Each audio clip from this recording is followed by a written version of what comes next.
है जिसमें हमने सब मेंशन किया है कि हमें क्या क्या चाहिए। हमें चाहिए कि आईसीसी सही तरह से लागू हो। हम चाहते हैं कि सेफ्टी प्रोटोकॉल बढ़ा दिए जाए। जो भी सेफ्टी लोग के लिए जो लोग खड़े होते हैं बाहर, उनका बैकग्राउंड चेक किया जाए। हम चाहते हैं कि सेक्स एजुकेशन को, कंसेंट को सब्जेक्ट बनाया जाए और गवर्नमेंट से उसकी बातें ना करे, उसको करिकुलम में ऐड करे, बुक्स में ऐड करे, ताकि बच्चे घर पे तो उनको सीखना ही चाहिए। अपने पेरेंट्स की जिम्मेदारी होती है उनको सिखाना, लेकिन स्कूल्स में भी अगर वो पहले से ही जानेंगे इन टॉपिक्स के बारे में, पहले से ही सीखेंगे, उनको नॉलेज होगा, वो क्यूरियस नहीं होंगे to look for other options like porn and other things which will not give them the right information। वो सही जरिया नहीं होता सीखने का about what is sexual health. उनको उसके लिए सही तरह से सिखाना चाहिए बुक्स में, एंड ताकि वो सब जान सके कि ये कोई टैबू इशू नहीं है। उनकी जो क्यूरियोसिटी है उसको सही तरह से मिटाया जा सके, किसी और वे से नहीं। वैसे ही पॉश और आईसीसी जैसे जो भी अलग अलग कानून हमारे देश में बहुत अच्छे कानून हैं, लेकिन उन कानूनों का अच्छे से इम्प्लीमेंटेशन नहीं होता। वहीं पे तो हमारी इतनी सारी गलतियाँ हो जाती है। लोग, महिलाएं जो काम करती है, ऑफिस में जाती है, उनको पता ही नहीं होता कि इतने सारे लॉज हैं जो उनके लिए बनाए गए हैं। बहुत सारे ऑफिस में आईसीसी होगा, इम्प्लीमेंटेड किया गया होगा, ऐसा नहीं कि कहीं पर भी नहीं है, लेकिन मेजॉरिटी जगहों पे आईसीसी का इम्प्लीमेंटेशन नहीं किया गया।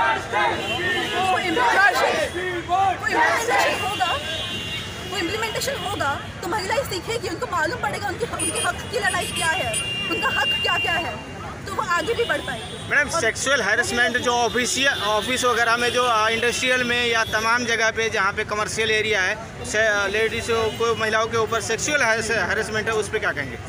हो रहा है सेक्सुअल हैरेसमेंट, ये एक बहुत ही कॉम्प्लेक्स इशू है। हमें लगता है कि किसी एक ने हरास कर लिया और वो मुद्दा खत्म हो गया। वो एक जिसने हरास किया है उसके पीछे उसने क्यों किया है, बहुत सारी वो उसकी अपब्रिंगिंग कैसी है। I think it goes deep down, not only to that person but उसकी अपब्रिंगिंग कैसी है, उसको क्या, वो कहाँ से आता है, क्या सोचता है, क्यों किया।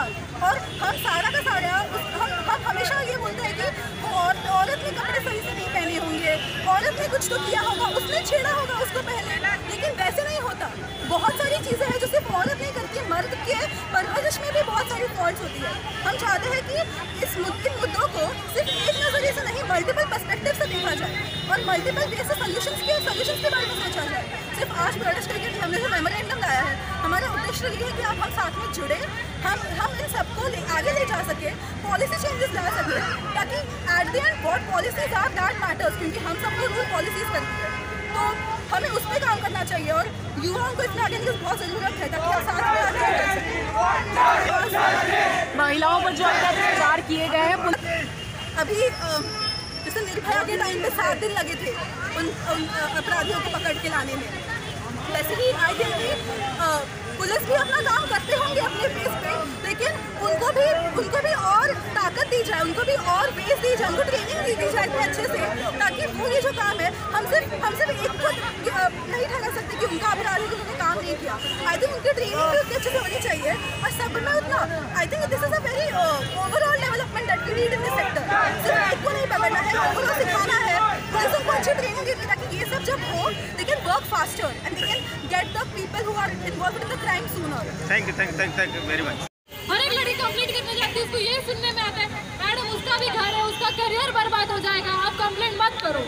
अगर उसी समय उसको रोका जाए तो आगे वो रेप जैसी चीज का सोच भी नहीं सकता है। माँ बाप का भी एक बहुत बड़ा इंपॉर्टेंट रोल है यहाँ पे। अगर आपको समझ में आ रहा है आपके बेटे ने आज किसी को छेड़ा है, आपका हक बनता है कि आप उसका कान के नीचे बजा के दो। ऐसा नहीं बोलना चाहिए कि अरे मेरा बेटा जाने दे, गलती है, ठीक है, लड़का है, नहीं, आप उधर ही उसको रोको, वो आगे ये सब करने का सोचेगा भी नहीं, उसको सही टाइम में रोका नहीं जाता, इसीलिए ये सब चीजें होती है। सेल्फ डिफेंस का आप बात करते हो कि लड़कियों को सेल्फ डिफेंस सिखाना चाहिए। 4 आदमी अगर सामने आ जाए, 10 आदमी अगर सामने आ जाए, एक अकेली लड़की क्या करेगी? कितना भी सेल्फ डिफेंस आने दे उसको, कुछ नहीं कर सकती है वो। तो this is not a self defence thing. You should not be saying कि सेल्फ डिफेंस सिखाओ, लड़कियों को स्ट्रांग बनाओ, मर्दों को सुधारो। It is not just a man thing, also women are also involved in this. Right, this is not a gender thing. Very right.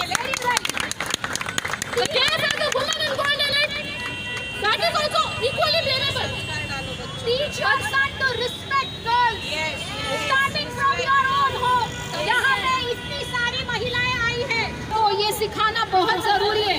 यहाँ पे teachers भी आए हैं, ये हमारा सबका कर्तव्य है कि हमने शक्ति, वुमेन एम्पावरमेंट ये करके नहीं होगा। हमारे घर से, हमारे स्कूल से ये स्टार्ट करना जरूरी है।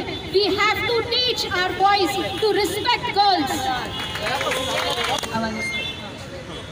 इथे बहुतेक सगळे विद्यार्थी आहे आणि याच्यात most of the students are my students all and this is really good initiative. ये बहुत अच्छा इनिशिएटिव है और सबसे पहले तो जिस घटना हमारे भारत में कहीं भी होनी नहीं चाहिए, इसका प्रोटेस्ट सब जगह हो रहा है, पर फायदा क्या? इसमें से कुछ कंक्लूजन निकलना चाहिए। या ऐसा हमेशा होता रहता है, वैसे में भी हुआ है अपने, पर अभी तक वो कैसे चल रहा है? क्यों ऐसा क्यों होता है? महिला आयोग क्या करता है? क्यों नहीं हमारा देश का कानून क्यों नहीं बदला जा सकता है? जब कश्मीर के लिए हम वहाँ पे बदला गया तो मैं यही कहना चाहूँगी कि अपने माननीय मोदी जी है उनको कहूँगी कि अपनी महिलाओं के लिए ऐसा कानून बनाइए आप कि हर एक घर की महिला उसको सेफ्टी मिले। और जो भी है जैसा ही ना अभी डाबे मैडम ने कहा कि बच्चों को सिखाना चाहिए, बहुत ज़रूरी बात है। ये बहुत ज़रूरी बात है कि हर एक लड़के काबिलियत को देखा नहीं जाता है। वही उन्होंने बताया कि उन्हें अपनी काबिलियत से ही प्रमोशन चाहिए और अपने कान तक बात नहीं चाहिए किसी का। हम सीरियस नहीं है, इतना ही फर्क है।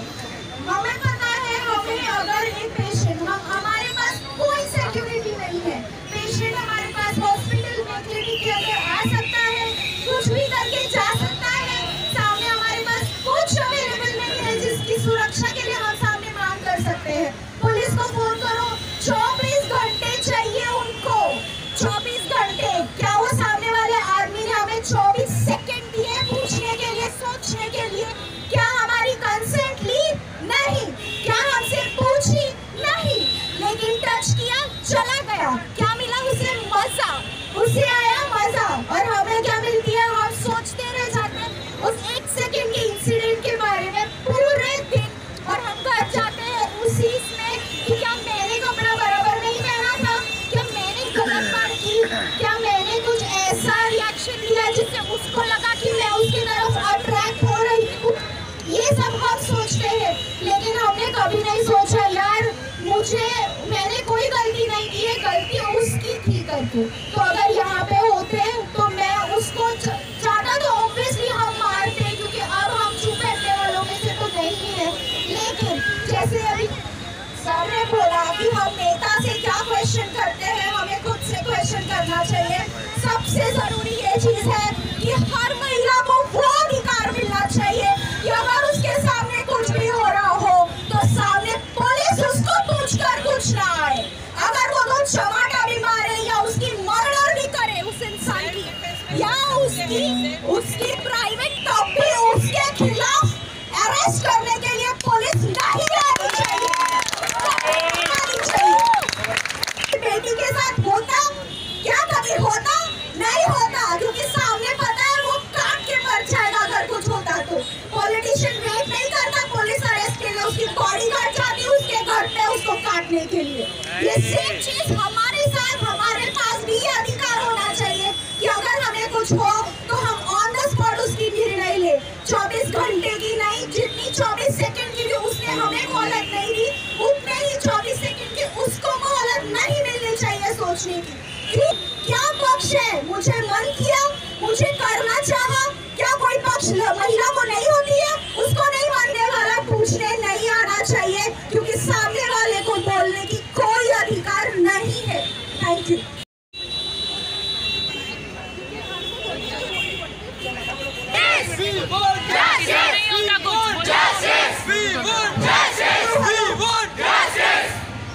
अभी ठीक है, मेरा अवतार है।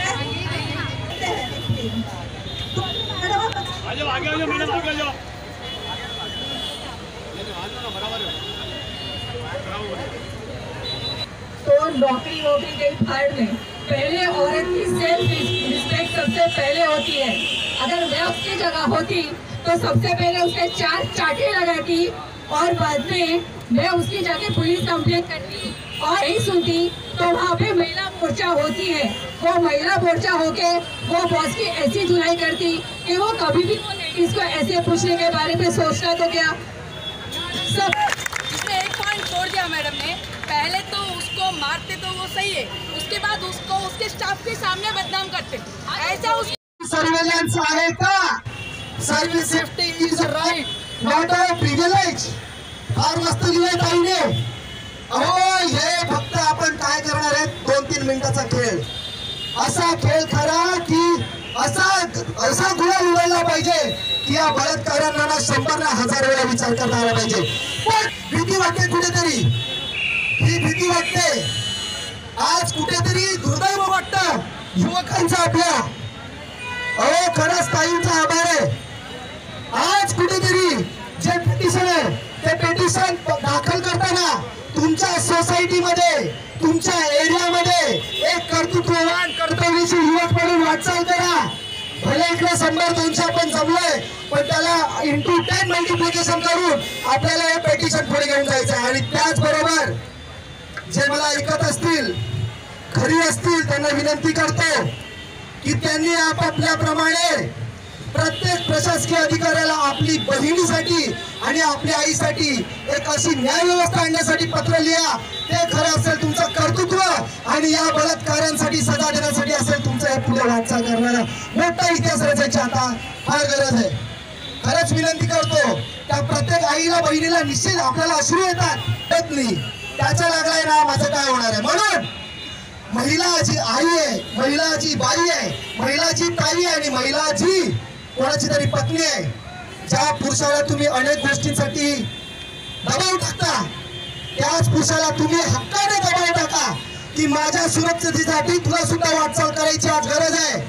मी जे पत्र लिहिते ते पत्र तुम्ही सुद्धा तेवढ्याच तातडीने लिहायचं आहे. ही भंकस नाही. मी खरंच सांगतो तुम्हाला ही गोष्ट सिरियसली घ्यावी लागणार. प्रत्येकाने वसई विरार नाही तर अख्ख्या महाराष्ट्रापर्यंत तुमचा संदेश कसा जाईल त्यासाठी वाटचाल करा. हरकत नाही, ही सुरुवात आपण वसईमध्ये करू. म्हणून या कर्तृत्वाने कुठेतरी न्याय व्यवस्था हलवेल आणि विश्वास आहे आपल्याला हे करण्यासाठी कोणाची वाट बघायची नाही. प्रत्येक राजकारणी तुमचा फायदा अशासाठी घेतो कारण तुम्ही कोणावरती तरी अवलंबून आहात. ज्या दिवशी तुम्हाला या डेमोक्रेटिक कंट्रीचा, दिस लोकशाही कंट्रीचा जेव्हा अधिकार समजेल आणि जेव्हा तुम्ही प्रश्न विचारायला सुरुवात कराल ना, प्रत्येक लोकप्रतिनिधींनी चांगलं काम केल्याशिवाय कोणी राहणार नाही. म्हणून प्रश्न विचारत नाही, विस्थापित आहेत त्यांच्या सोबत आहोत. हो प्रश्न विचारा, वाटचाल करा आणि जिकडे चुकीचं होत असेल तिकडे आवाज उठवा. कोणाची वाट बघू नका. कोण येईल का? कारण मला भूक लागली तर मी जेवणार आहे. बाजूला छत्रपतींचा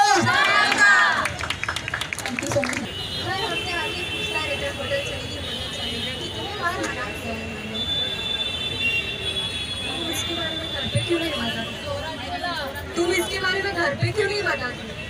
घर पे बता तो सकती हूँ, लेकिन अगर उन्होंने मुझे जॉब छोड़ दो फिर क्या करूँगा?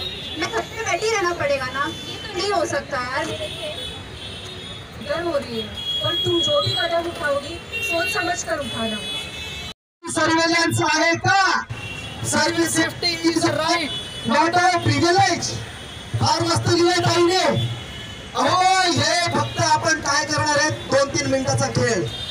असा खेळ खरा की असा गुन्हा उडवला पाहिजे की या बलात्कारांना 100 ना 1000 वेळा विचार करता आला पाहिजे. पण भीती वाटते कुठेतरी, ही भीती वाटते. आज कुठेतरी दुर्दैव वाटतं युवकांचा आपल्या. अहो खरंच ताईंचा आभार आहे.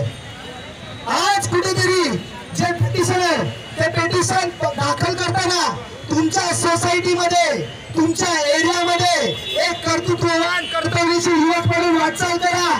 भले इकडे 100-200 आपण जमलोय, पण त्याला × 10 मल्टिप्लिकेशन करून आपल्याला हे पिटिशन पुढे घेऊन जायचं आहे. आणि त्याचबरोबर जे मला ऐकत असतील, खरी असतील, त्यांना विनंती करतो की त्यांनी आपापल्याप्रमाणे प्रत्येक प्रशासकीय अधिकाऱ्याला आपली बहिणीसाठी आणि आपल्या आईसाठी एक अशी न्याय व्यवस्था आणण्यासाठी पत्र लिहा. ते खरं असेल तुमचं कर्तृत्व आणि या बलात्कारांसाठी सजा देण्यासाठी असेल तुमचं हे पुढे वाटचाल करणारा मोठा इतिहास रचायची आता फार गरज आहे. खरंच विनंती करतो त्या प्रत्येक आईला बहिणीला निश्चित आपल्याला अश्रू येत नाही. त्याच्या लागलाय ना माझं काय होणार आहे. म्हणून महिला जी आई आहे, महिला जी बाई आहे, महिला जी ताई आहे आणि महिला जी कोणाची तरी पत्नी आहे, ज्या पुरुषाला तुम्ही अनेक गोष्टींसाठी दबाव टाकता, त्याच पुरुषाला तुम्ही हक्काने दबाव टाका की माझ्या सुरक्षिततेसाठी तुला सुद्धा वाटचाल करायची आज गरज आहे. मी जे पत्र लिहिते ते पत्र तुम्ही सुद्धा तेवढ्याच तातडीने लिहायचं आहे. ही भंकस नाही. मी खरंच सांगतो तुम्हाला ही गोष्ट सिरियसली घ्यावी लागणार. प्रत्येकाने वसई विरार नाही तर अख्ख्या महाराष्ट्रापर्यंत तुमचा संदेश कसा जाईल त्यासाठी वाटचाल करा. हरकत नाही, ही सुरुवात आपण वसईमध्ये करू. म्हणून या कर्तृत्वाने कुठेतरी न्याय व्यवस्था हलवेल आणि विश्वास आहे आपल्याला हे करण्यासाठी कोणाची वाट बघायची नाही. प्रत्येक राजकारणी तुमचा फायदा अशासाठी घेतो कारण तुम्ही कोणावरती तरी अवलंबून आहात. ज्या दिवशी तुम्हाला या डेमोक्रेटिक कंट्रीचा, दिस लोकशाही कंट्रीचा जेव्हा अधिकार समजेल आणि जेव्हा तुम्ही प्रश्न विचारायला सुरुवात कराल ना, प्रत्येक लोकप्रतिनिधींनी चांगलं काम केल्याशिवाय कोणी राहणार नाही. म्हणून प्रश्न विचारत नाही, विस्थापित आहेत त्यांच्या सोबत आहोत. हो, प्रश्न विचारा, वाटचाल करा आणि जिकडे चुकीचं होत असेल तिकडे आवाज उठवा. कोणाची वाट बघू नका. कोण येईल का? कारण मला भूक लागली तर मी जेवणार आहे. बाजूला छत्रपतींचा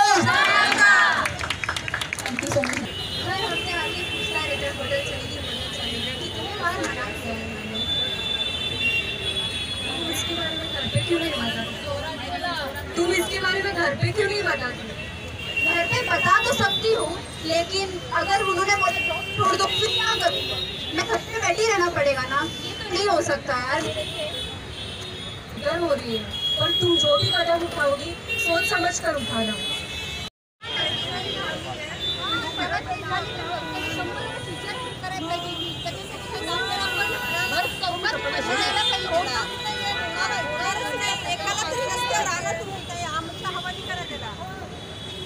इथे तमाम जमलेल्या भावांनो आणि बहिणींनो, खरं म्हणजे डॉमिनिका ताई आमच्या म्हणाल्या तसं मी तुमचं अभिनंदन करणार नाहीये, कारण ही जी घटना घडलेली आहे त्याच्यासाठी कोणाचं अभिनंदन आणि कौतुक आणि आभार मानायची गरज नाहीये.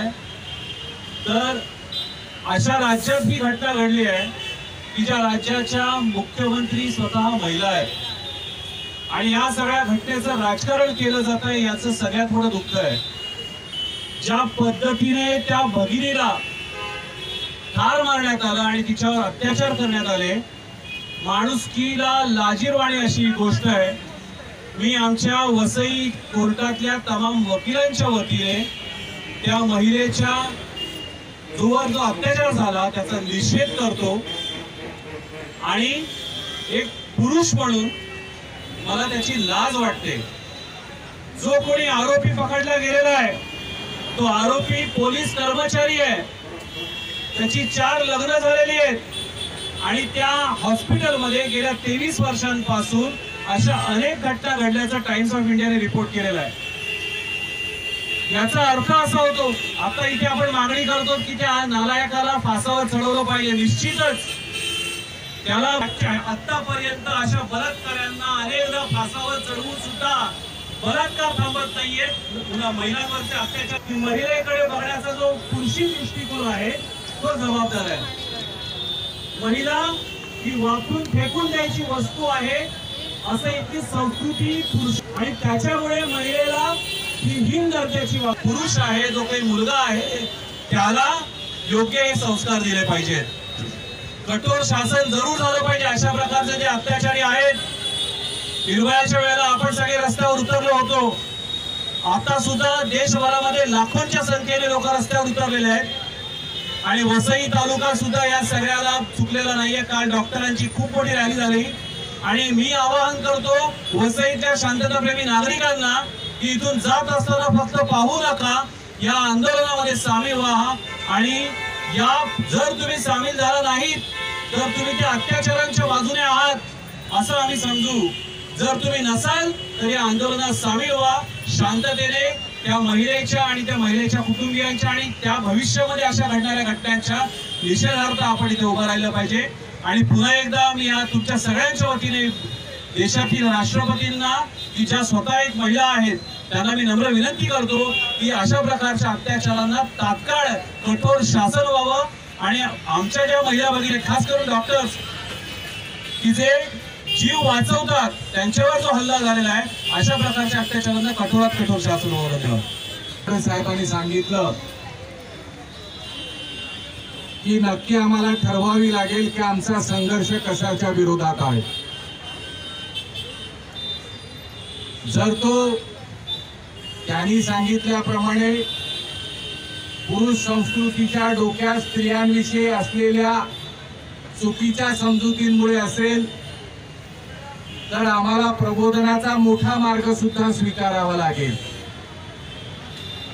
तो जर या देशातला कायदा आणि कायद्याचं रक्षण करणारा आणि त्या कायद्याचा वचक गुन्हेगारी स्वरूपांवर बसवण्याचं काम जी पोलीस यंत्रणा करत असेल तर आमचा संघर्ष पोलीस यंत्रणेच्या विरोधात असला पाहिजे.